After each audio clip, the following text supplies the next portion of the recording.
After I'm reborn, I have my driver pick me up from school in the most expensive car right away.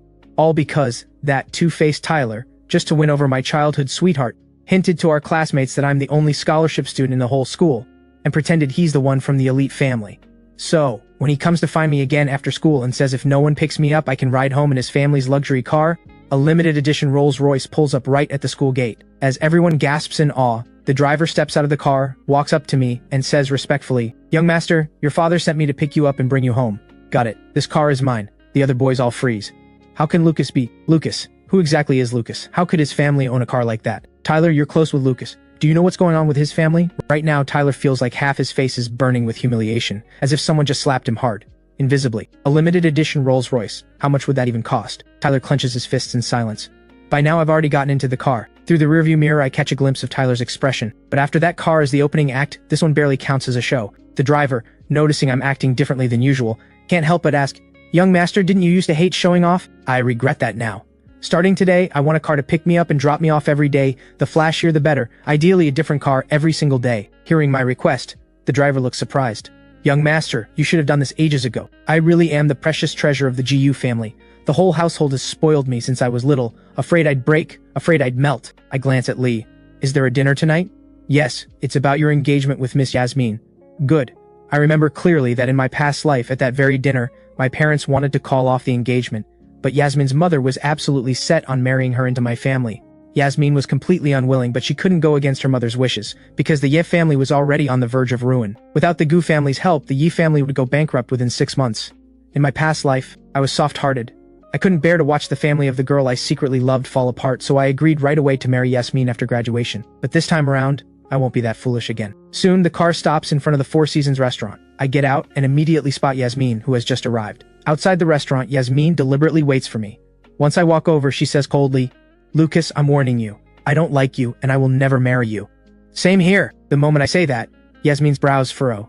She always knew about my little crush on her before. Even a fool could see I liked her. I never said it out loud, and she never bothered to call it out either, since she had zero interest in me anyway. But now I'm the one saying I don't like her, that I don't want to marry her. Yasmin lets out a cold scoff, assuming it's just my pride acting up after being rejected. Inside the private dining room, my parents are already seated, and because Yasmin's father passed away early, the Yi family is represented by only her mother. The moment Yasmin and I step into the room, Mrs. Yi rushes over and grabs my hand affectionately. "Lucas, look at you. It's only been a few days and you've already gotten thinner and even more handsome." I remember all too well how calculating Mrs. Yi is. Back when I was set to marry Yasmin, Mrs. Yi had already been scheming for my fortune. Long before our wedding, she'd already been plotting how to claim our marital assets. Later on, she lived out her later years on the money I brought into the Yi family, and even showed up dressed to the nines at Yasmin and Tyler's wedding. Looking at her opportunistic smile now, I pull my hand back. "Aunt Yi, I've actually gained 10 pounds since last time. Let's just get straight to business today." Seeing how cold I am, Mrs. Yi looks a bit awkward. Beside her, Yasmin looks displeased. "Lucas, how dare you talk to my mom like that? I'm just being honest." "Yasmin, why are you so worked up?" Facing my smooth comeback, Yasmin scoffs coldly. "Lucas, drop the spoiled rich kid attitude. I know you look down on the Yi family like we're the ones reaching above our station. If you don't want to marry her, just say so directly." Mrs. Yi angrily slaps Yasmin's arm. "Yasmin, what's gotten into you talking such nonsense? Their family situation has nothing to do with... Without the Gu family, how could just the two of us possibly revive the Yi family?" Yasmin doesn't hide her displeasure at all. "Mom, don't stop me, I'm just speaking the truth." Sure enough, both my parents' expressions change at once. If you could say they were still keeping up basic social courtesy a moment ago, now they can't even force a smile. "So this is how Yasmin has always seen our son. It seems your daughter doesn't want to marry my son either. I think this engagement should just be called off." "Mr. Gu, Yasmin is just being immature, please don't be upset. I'll have her properly apologize to Lucas. Besides, hasn't Lucas always liked Yasmin? These two must just be having a little spat. Lucas, don't you think so?" Mrs. Yi looks at me anxiously, while I simply say flatly, "Aunt Yi, you've got it wrong. Yasmin and I have always just been childhood friends. Earlier, at the entrance, Yasmin already told me herself. She said she doesn't like me, and would never marry me. I feel exactly the same way. So today I came to make it clear that I want to call off the engagement with Yasmin." Hearing this, Mrs. Yi is stunned, and Yasmin freezes completely. After all, I used to like her secretly, always trying every way to talk to her. She knew all of that.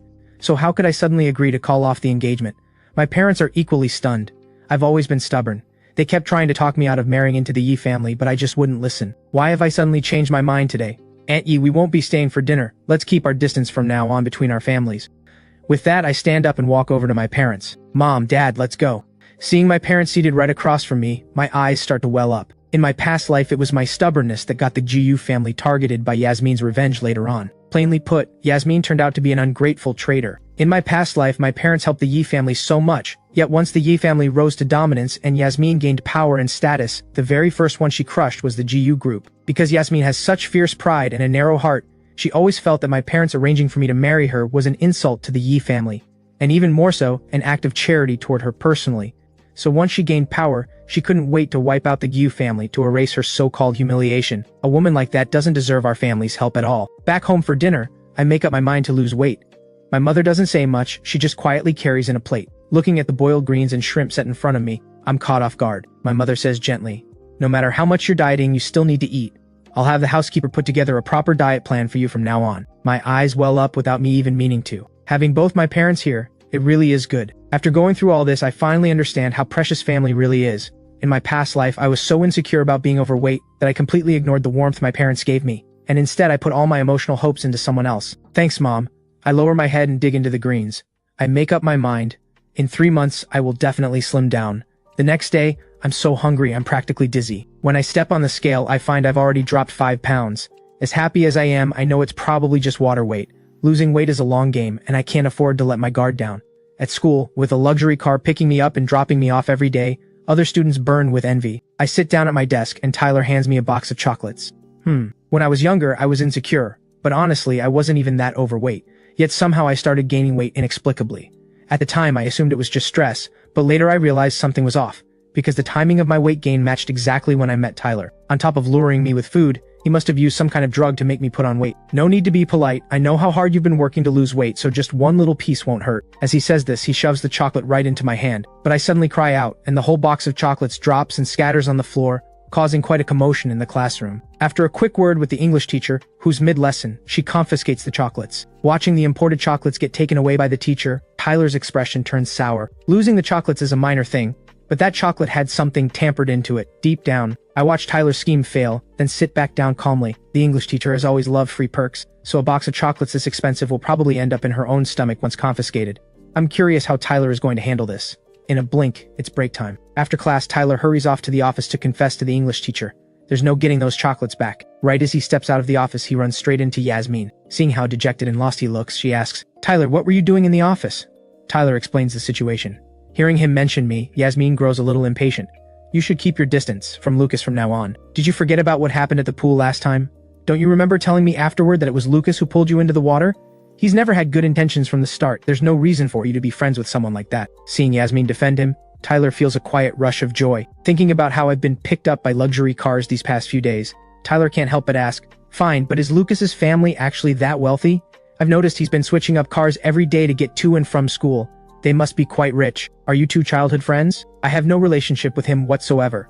Whether his family has money has nothing to do with me." Tyler picks up on the irritation in Yasmin's tone and quickly says, "Sorry, I was just asking out of curiosity." Seeing his flustered expression, Yasmin realizes her tone was a bit too harsh just now. She softens. Okay, I know you're worried I might like him, but don't worry, the person I like is you." Behind Yasmin, I've just come up the stairs from downstairs and walk right into a moment that's about to blow up. Tyler hastily pushes Yasmin away. "Lucas, don't get the wrong idea, it's just that," Yasmin, hearing that I've arrived, leans straight into Tyler's arms instead. "There's nothing to misunderstand. We like each other." She's desperate to see pain and regret flash across my eyes. After all, I used to secretly like her for so long, trailing after her like a little shadow, even pushing myself to lose weight for her sake. She wants me to know that. Refusing to marry her will be the biggest regret of my life. Just as Yasmin waits to watch me crumble with regret, I instead point at the two of them, expressionless, toward the discipline director, who happens to be doing rounds upstairs. "Sir, Yasmin and Tyler are dating in secret." Seeing the director approaching, Tyler practically shoves Yasmin away in an instant. As the director catches sight of these two model students locked in an embrace, his expression turns serious immediately. "You two, come to my office with me." Yasmin and Tyler are taken away by the director. As she's pulled away, Yasmin shoots me a venomous glare. I'm completely unbothered by her childish little stunt. At this point, Yasmin can't even cause me the slightest harm. After class, Tyler trudges back into the classroom, looking utterly defeated. The other students crowd around him asking what happened, but Tyler just glares at me bitterly. Meanwhile, in the classroom, Yasmin storms in furiously. Yasmin bursts in seething with anger, grabs my arm and yanks. "Come with me!" She drags me out by force. As I'm thinking about how to embarrass her for a second time, a pale, slender arm suddenly cuts across my view, pinning down Yasmin's hand. Let go. The voice sounds so familiar, almost like something I heard when I was reborn. I see that it's Celine. Are you trying to stand up for Lucas too? Yasmin tries to shake off Celine's grip, but Celine just stands there, perfectly still, barely exerting any effort. Yet Yasmin can't break free at all. Realizing she can't even shake off Celine, Yasmin's expression darkens. Out of the corner of her eye, she spots Tyler sitting nearby, watching. There's no way she can stand looking this pathetic in front of the man she likes. She lunges towards Celine's desk. I immediately shout toward the hallway. Teacher, Yasmin's hitting people. Lucas, shut your mouth. Yasmin's expression turns ugly, but it's already too late. The homeroom teacher hears the commotion and comes over, just in time to see Celine clutching her stomach, pale-faced, while Yasmin still points furiously in my face. The teacher has had enough. Yasmin, how many times a day do you need to make a scene before it's enough? Have your parents come in after school today? Quickly, Yasmin is led away by the teacher. I turn to look at the pale-faced Celine. I'll take you to the infirmary. Without waiting for her to agree, I scoop her up. Celine freezes, staring at my profile, a little dazed, her gaze lingering on my profile a little too long. This quickly causes a stir among nearby students. At all the noise, Celine furrows her brow, her eyes turning cold enough to send a chill through the whole class, and no one dares to make another sound. Celine doesn't want me carrying her anymore, so she grabs my wrist instead and walks toward the door. Staring at her hand wrapped around my wrist, I freeze for a moment. I can clearly see her ears have flushed slightly red. Thinking back to when I was reborn, how someone seemed to have pulled me out of the water and given me CPR, I find myself blurting out, Celine, was it you who gave me CPR that day at the swimming pool?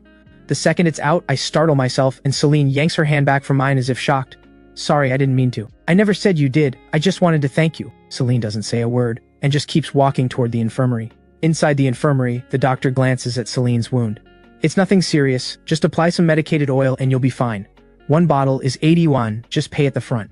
Hearing this, Celine presses her lips together. No need. She turns and walks straight out of the infirmary. I quickly follow after her. Celine! She shows no sign of waiting for me. As I rush after her, my foot slips and I'm about to fall. Celine suddenly reaches out and steadies my arm. Did you hurt yourself anywhere? I shake my head, then pull a bottle of medicated oil out of my pocket, pressing it into Celine's hand. Your wound doesn't look too bad, but I've been using this a lot lately. You could give it a try. Not bad. I've been using this a lot lately. You could give it a try. Staring at the bottle of oil in her hand, Celine falls silent for a moment. I know full well that Celine is an illegitimate daughter, constantly bullied by Mrs. Yi and Yasmin within the Yi family. With the Yi family in trouble now, there's no way Mrs. Yi would give Celine any money. Celine pushes the bottle back toward me. Thanks, but I don't need it. Taking her pride into account, I add, this medicated oil isn't free. There's payment involved. At the word payment, Celine stops in her tracks. I know money's been tight for you at the Yi house, and you just saved me too. I'd like to make a deal with you. What kind of deal? You know I'm trying to lose weight. Help me with that, and I'll pay you $500 a month. How does that sound? Hearing this, Celine frowns. I'm not that expensive. Of course, I'll only pay if it actually works. I dig into my pocket and pull out a few red bills, placing them along with the medicated oil into Celine's hand. This is your pay for the week, plus my thanks for what you did. Wait for me every day during lunch break and afternoon exercise period. Without waiting for her answer, the class bell rings. I pull Celine along toward the classroom building. Hurry, class is starting. By the time I get back to class A, I find the teacher hasn't arrived yet, and at some point my desk and chair have been knocked over, with my books and everything from my bag scattered all over the floor. Seeing this, my eyes darken, while the whole class watches in silence. Who did this? The moment I say it, not a single person speaks up. Kevin chimes in arrogantly. Who knows? Kevin says with a smug attitude. Who knows? Maybe the wind blew it over. Although snitches deserve to be punished. Watching Kevin's expression, I know right away it has to be him since he's always been tight with Tyler. I let out a cold laugh, then walk straight over and flip Kevin's desk over with full force. Kevin jumps out of his chair in shock. Lucas, have you lost your mind? Finally, I kick down Kevin's chair too, and the classroom fills with the sound of Kevin's yelp. I glare at him. Shut your mouth. I'm warning all of you, if you don't want your parents called in, don't touch anything in my desk. I, Lucas, am not someone you can mess with. Tyler stands up, striking a self-righteous pose. Lucas, you've gone too far. We're all classmates here. How can you bully someone like this? You shut up. You messed up by sneaking around in a secret relationship, and now you put on this pitiful act and let your friend fight your battles for you. If I report today's incident to the teacher, you'll get a demerit on your record because of him, and that's exactly how you treat your so-called friends. Tyler's expression instantly turns ugly. My moral guilt trip pins him right to the wall. Seeing Tyler unable to respond, Kevin steps in front of him again. Defending Lucas? Stop talking nonsense. We just didn't like the look of you. It has nothing to do with Tyler. Oh? So you're admitting you knocked over my desk? If you can knock over my desk today, who's to say you won't physically hurt me tomorrow? I think I'll not only call the teacher but report this to the police too. At the word police, Kevin's face turns pale instantly. Seeing me about to walk out, he rushes forward and grabs my arm. Lucas, stop right there. Right then, the Chinese teacher walks in through the door just in time to see Kevin yanking on me. I deliberately go limp, and his pull sends me crashing right onto the overturned desk. Seeing me fall, the teacher rushes over to help me up. Lucas, are you alright? I shake my head, pale-faced. Teacher, I'm fine. What exactly happened? Why is the classroom such a mess? Kevin and his group stand off to the side, completely rigid, not daring to say a word, watching me nervously, waiting for my answer. I glance at Kevin and the others, knowing I've already gotten what I wanted. We just had a little misunderstanding during break, but it's already settled, right, Kevin? Hearing that I haven't actually exposed them, Kevin and the others look stunned. The teacher clearly doesn't believe me, but helps me up anyway. Good. If it's a small misunderstanding and it's settled, that's fine. But don't let me find out that someone's doing this on purpose. As she says this, the teacher actually glances toward Tyler. News of Tyler and Yasmin's secret relationship has already spread through the staff office. That glance from the teacher leaves a bitter taste in Tyler's mouth. After class, Tyler comes to find me as I'm heading out to run. He guiltily puts an arm around my shoulder. Lucas, when Kevin and the others were bullying you, I tried to stop them but couldn't. I'm sorry. Are you hurt? I look at him coldly. What does that have to do with you? With that, I turn to leave. Tyler hurries up to me, looking flustered.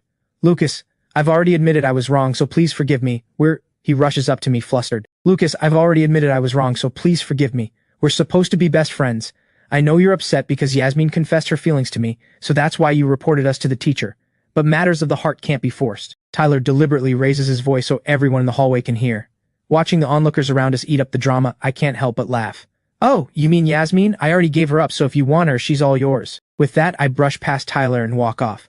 He freezes for a second. What does it mean, gave her up? Just then, Yasmin walks out of the office with a dark expression. The homeroom teacher made her stand outside for an entire class period, and even docked her academic credit. Lucas! Yasmin's low, angry voice makes me stop in my tracks. I watch as she grabs Tyler's arm.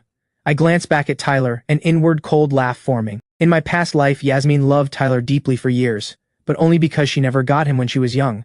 They say the things you fail to attain in youth haunt you for the rest of your life, but if you actually get them young, it's never as perfect as you imagined, especially with the Yi family about to go bankrupt, and Tyler being nothing more than a driver's son. The challenges these two will face down the road go far beyond just Tyler's lies, and their ending is easy enough to predict. I pay it no mind, and turn to leave. In the afternoon, after the last class ends, I head to the entrance of Class F to wait for Celine, and on the way, I happen to see Mrs. Yi storming furiously into the school. A crowd has already gathered outside the office, and even from the entrance of Class F, I can still see Mrs. Yi storming through. With quite a crowd gathered outside the office, even from the doorway of Class F, I can hear the sharp crack of a slap echoing from inside the office, followed by Mrs. Yi's piercing voice in front of everyone. Yasmin, you have no shame, but I still have mine. Who gave you permission to date in secret? Yasmin is currently Mrs. Yi's only remaining hope. If this secret relationship ends up affecting her grades, the Yi family will truly be finished. Especially right now, at this critical moment, who besides the Ju family could possibly help the Yi family? Just then Celine's clear, gentle voice reaches my ears. Lucas. I turn around and see Celine standing right in front of me. Let's go, we're heading to the swimming pool. Given your current build, jogging won't be that effective for weight loss, and it could damage your knees too. Swimming suits you better. Then come to my place instead, we have a pool at home. Catching her off guard with the sudden invitation, Celine pauses for a moment. Don't worry, I'll cover the transportation. I press 50 yuan into Celine's hand. She looks at the bill in her hand without a word, then pushes it right back to me. I already got paid this week, and if I agreed to help you lose weight, I won't charge you anything extra. Seeing this, I don't push the matter. The two of us walk one after the other to the school gate, where a luxury car appears right before us. The driver promptly opens the door for Celine. She gets in a bit stiffly, and I follow right behind. Noticing her uneasy expression, I say with a smile, "Don't be nervous, my parents are very kind. They just dislike Yasmin, that's all." Celine doesn't respond. I say with a smile again, "Don't be nervous, my parents are very kind. They only dislike Yasmin." Celine stays silent. Soon, the car pulls up to the GU family mansion. Celine and I have just stepped through the door when the smell of dinner inside drifts out through the hallway. I suggest, "Let's eat first so we'll have energy for exercising." "No need." My mother's voice cuts off the refusal Celine had been quietly building up. "Lucas, hurry and change your shoes, dinner's ready." By the time my mother reaches the entryway, she finally notices Celine standing beside me. My father comes down from upstairs too, and seeing Celine arrive home with me, he looks puzzled. Doesn't our son dislike everyone from the Yi family? How is he getting so close with Celine? "Mom, Dad, Celine's here to help me lose weight. From now on, please set out an extra set of bowls and chopsticks every evening." I say it casually, leaving no room for Celine to refuse. My parents exchange a glance. Though they don't like the Yi family, the two of them still politely invite Celine to change her shoes and come in for dinner. In the living room, the table is set with 6 dishes and a soup, though all I can eat for my diet is some shrimp and broccoli. My mother looks at Celine's thin frame and, feeling sympathetic, scoops her an extra large helping of rice. "Eat slowly, there's more if you need it." "Thank you, Aunt Gu." Celine finishes every last bite on her plate, and afterward gets up wordlessly to wash the dishes. Seeing this, I immediately set down my chopsticks and call out to Mrs. Wu in the kitchen. "Mrs. Wu, dishes please."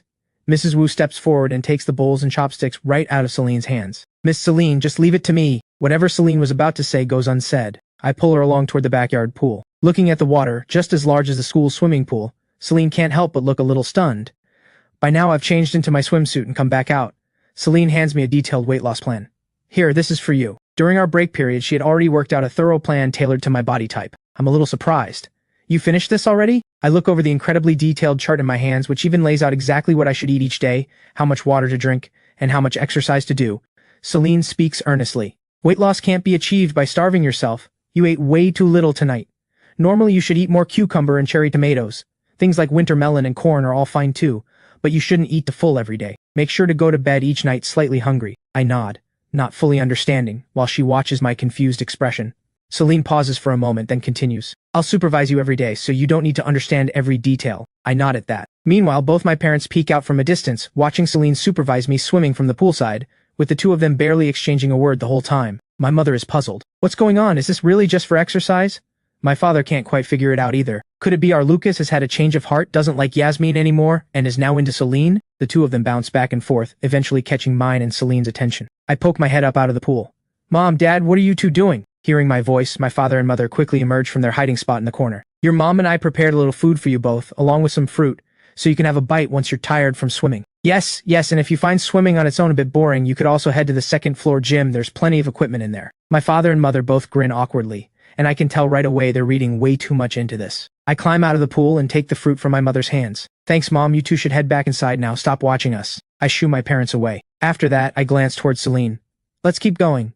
I deliberately act casual and continue swimming, though inside I'm actually a little embarrassed. A moment later, when I poke my head out of the water, I find myself looking straight into Celine's deep, intense eyes. I let out an awkward little laugh. Let's eat some fruit. Then I duck my head back under the water. Celine says nothing, just her ears flushing slightly red. For 7 days straight, Celine and I walk home together after school, though hardly anyone notices since all the attention from our classmates is fixed on Yasmin and Tyler. That day, after Yasmin's parent meeting, she falls out badly with her family over Tyler, even threatening to give up her inheritance from the Yi family, and it nearly lands Mrs. Yi in the hospital from the stress. Even the teachers seem unable to do anything about Yasmin and Tyler. On this particular day, right as I arrive at school, a student suddenly rushes in, shouting in a panic, "Something's wrong! Something happened!" The moment I hear this, my first thought goes straight to the English teacher. 7 days have already passed, so the effects should be showing by now. Clearly, the other students have no idea what's going on either. But eager to see the drama, everyone rushes straight toward the teaching building, toward the office, where the English teacher's sharp voice cries out, "Teacher Wang, you owe me an explanation today." The homeroom teacher is also at a loss, having no idea what's actually happened, and can only send a student to fetch Tyler. The moment Tyler is called into the office, the English teacher's sharp gaze immediately locks onto him. "Tyler, get over here." She drags him in front of the homeroom teacher and demands, "What exactly did you put in those chocolates?" The English teacher used to be slim, but in the span of just 1 week, her figure has visibly changed for the worse. Tyler's face goes ghostly pale. "I don't know, I didn't." Watching how scared he looks, the homeroom teacher immediately jumps to his defense. "Ms. Liu, if you've put on weight from eating, why blame my student? Are you suggesting he secretly drugged you? I've been dieting these past few days. All I've had besides that box of chocolates is tea, so how could I possibly gain 15 pounds in a single week? I already took the chocolates to be tested, and the results show that hormones were artificially added inside." "Tyler, you really outdid yourself." The students outside the door gasp in shock. "How could that be? Adding hormones is way too horrifying. Tyler is so kind-hearted, how could he possibly drug the English teacher?" It's the first time the students have heard such explosive gossip, and even the homeroom teacher's expression darkens. Reading the conclusion written right there on the test report, she grabs Tyler by the arm. "Tyler, is this true? Did you do this?" Tyler's face turns ashen, never imagining that 1 box of chocolates would spiral into something this serious, that it would actually blow up this badly. "No, it wasn't me, I didn't." "You're still trying to wriggle out of this? At your age, you already know how to drug someone and hurt them. What's it going to be like when you're older?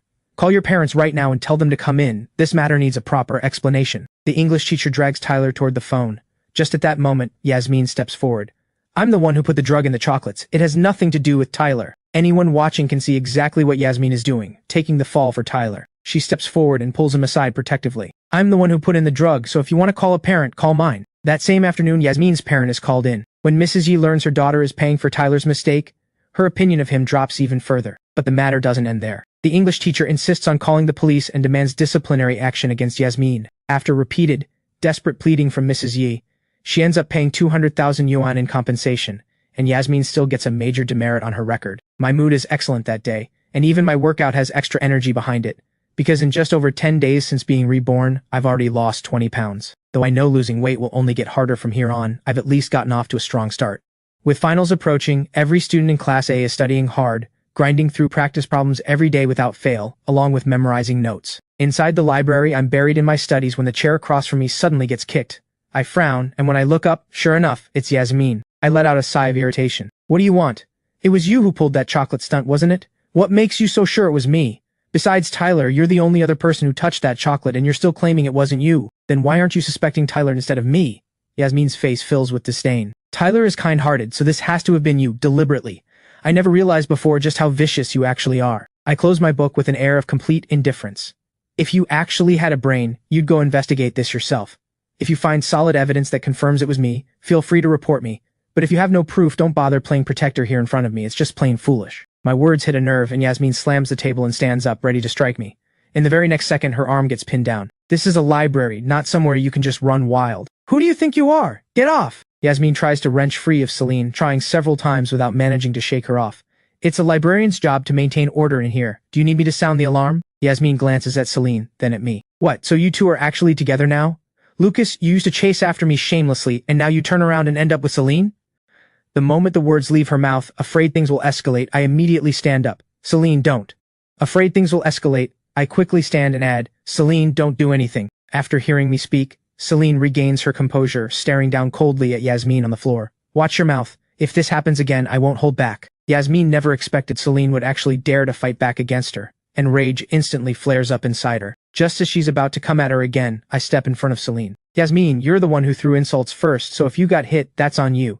If you strike again, you'll be the one in the wrong. Do you really want another demerit? So what if I get another demerit, like I even care anymore? Don't forget, one more demerit and you'll be expelled from school.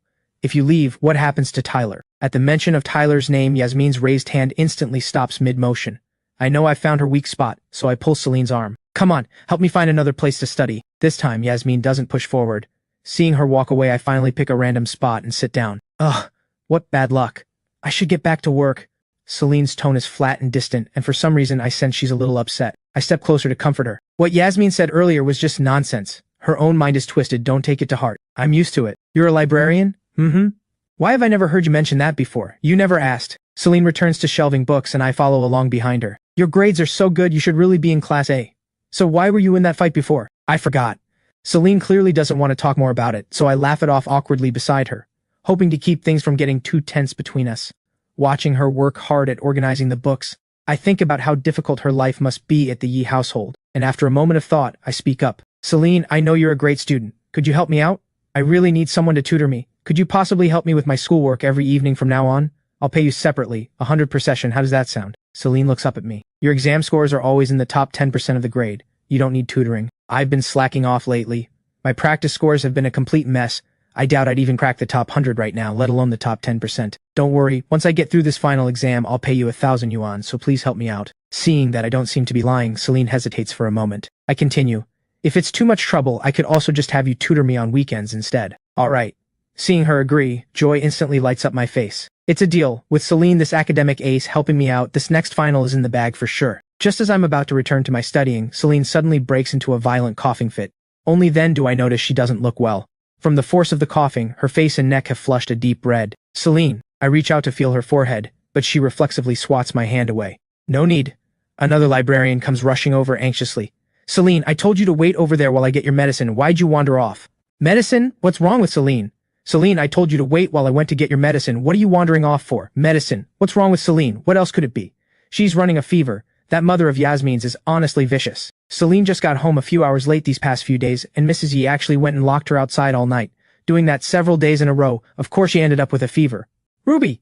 Celine's sudden sharp rebuke makes Ruby snap her mouth shut obediently. I freeze, realizing for the first time that this whole stretch where Celine's been helping me lose weight, she stayed late every time until 8 or 9 at night before going home. The Jiu and Yi houses are 2 kilometers apart, and every time she's insisted on walking back herself, refusing to let the Gu family's car take her. I never imagined Mrs. Yi could be this heartless, not even letting Celine through the front door. Lucas, oh Lucas, you really are an idiot. How did you not even consider something so obvious? I'm just telling it like it is. Why are you getting all worked up? Ruby hands the medicine over to Celine, her gaze flickering back and forth between the two of us, sensing that something's a bit off in the air between us.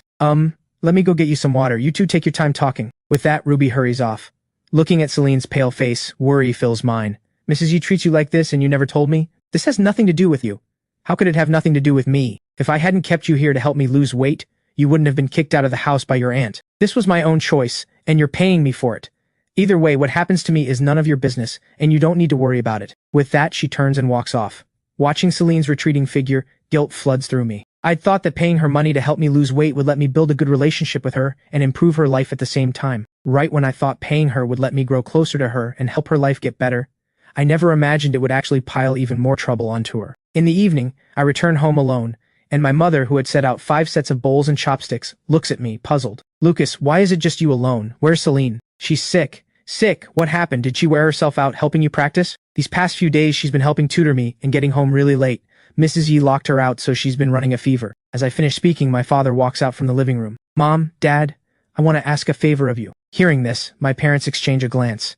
As the sky darkens, Celine drags her exhausted body toward the gate of the Yi household, right when she runs into Yasmin and Mrs. Yi, sitting in the family car. Mrs. Yi has clearly just brought Yasmin back from the hospital, the cut from earlier that day still clearly visible on Yasmin's face. Mom, it was Celine who hit me. Mrs. Yi glares at Celine. You little, I raised you out of the goodness of my heart and you go and hit my daughter? How could you be so vicious? You're nothing but an ungrateful little snake. As she speaks, Mrs. Yi steps forward and pinches Celine's arm hard. You hit my daughter, and you still dare to show your face here? Come with me, we're going to the police station, this isn't over. Celine's brow furrows, and she yanks her arm away from Mrs. Yi, only to be met with a hard slap. How dare you even resist? Mrs. Yi's nails leave clear scratch marks down the side of Celine's face. At that exact moment, the glare of headlights sweeps over the 3 of them, and my parents along with me step out of the car. Right after, 2 more cars pull up beside us, and the Gu family's bodyguards and lawyers step out as well. Mrs. Yi has never seen anything like this and freezes for a moment, dumbfounded. Mr. Gu, Mrs. Gu, you... My mother rushes over to Celine, helping her up. Don't shout for me. Looking at the streaks of blood on Celine's face, my mother snaps angrily. Mrs. Yi, you've gone way too far. Mrs. Yi can't even fake a smile anymore. Mr. Gu, Mrs. Gu, this girl actually attacked Yasmin at school first. I was just so furious I disciplined her a little. My mother glares at Mrs. Yi. Just disciplined her a little, out of anger? And before that you locked Celine out of the house, leaving this child to freeze outside for an entire night. Was that disciplining her too? I don't think you're fit to keep raising Celine, so let us take over caring for her instead. What? What? Before Mrs. Yi can even react, the lawyer steps forward and hands a document directly to her. Mrs. Yi, your actions have already broken the law. If you don't want us to press charges, I'd strongly advise you to hand the child over to us without a fight. Mrs. Yi is stunned. Yasmin pipes up. Mom, if they want to take her, let them. It'll save the household a mouth to feed too. Mrs. Yi looks over the document, but unlike her daughter, she's not so reckless. If I hand this child over to you, what's in it for me? She is, after all, my husband's illegitimate child. I shouldn't have to just hand her over for nothing, right? Listening to Mrs. Yi's words, I can't help but let out a cold laugh. That's exactly how Mrs. Yi is, always squeezing out a little extra profit before anything else. Seeing my father about to speak and offer Mrs. Yi some benefit, I cut in.